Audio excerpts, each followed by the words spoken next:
Gaiden. Or is it Gaiden? Gaiden. Oh. No matter which way you look at it, they both sound like a nightclub to me. Anyway, the game was released in 1989 on the NES.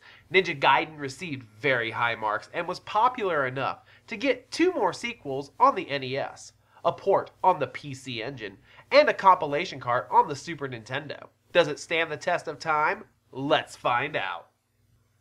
The story in Ninja Gaiden is told through epic and amazing cutscenes. They are anime inspired and look beautiful. The story starts off as Ryu's father Ken.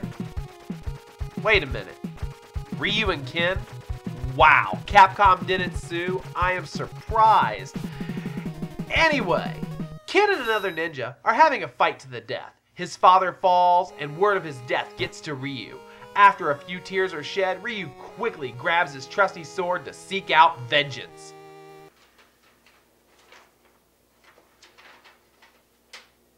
No!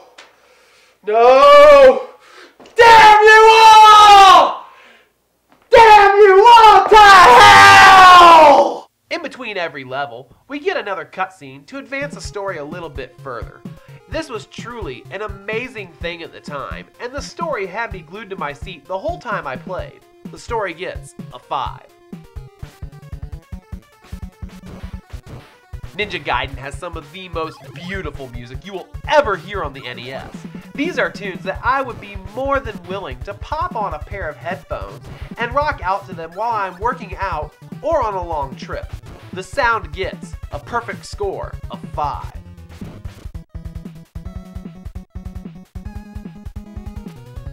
The gameplay is still just as fun now as it was back in 1989.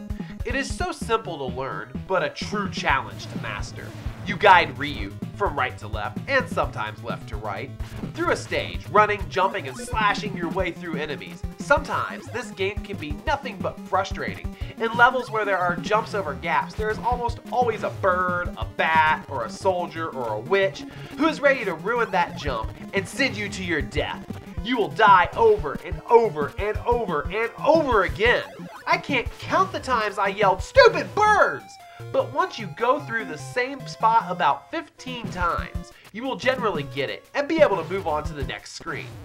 I don't so much find this game hard as I find it to be a great challenge. There's nothing more satisfying than being able to make it to the next part of the stage after many, many constant deaths. The gameplay is not perfect, but it is still a load of fun. The gameplay gets a 4.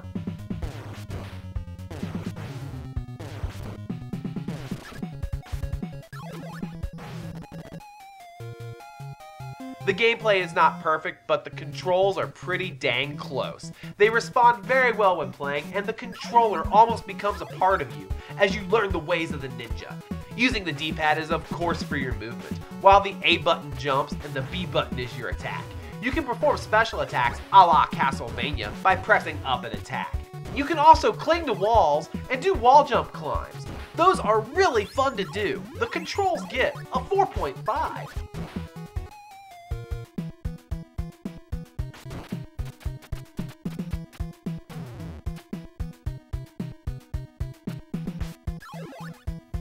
The graphics really shine, with a variety of colorful and pretty environments and character sprites that animate very, very well.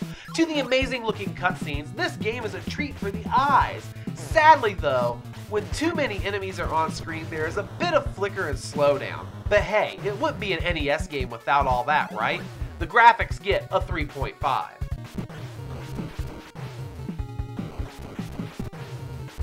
With all that said, it's no wonder why I still love Ninja Gaiden.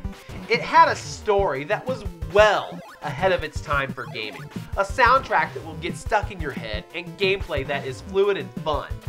I just have a blast every time I put this game in. I keep coming back to this game more times than not, and for good reason. That is why the final score on Ninja Gaiden is a 4.4 out of 5.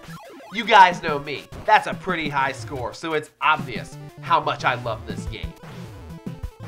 Now I want to hear from you. Is Ninja Gaiden a go-to game when you want something fun and challenging? Or are there other games you would want to play first? Leave me a comment in the comment section below. And don't forget to click that like button and subscribe. Thank you so much for watching, and stay tuned to this channel next week for another retro game review.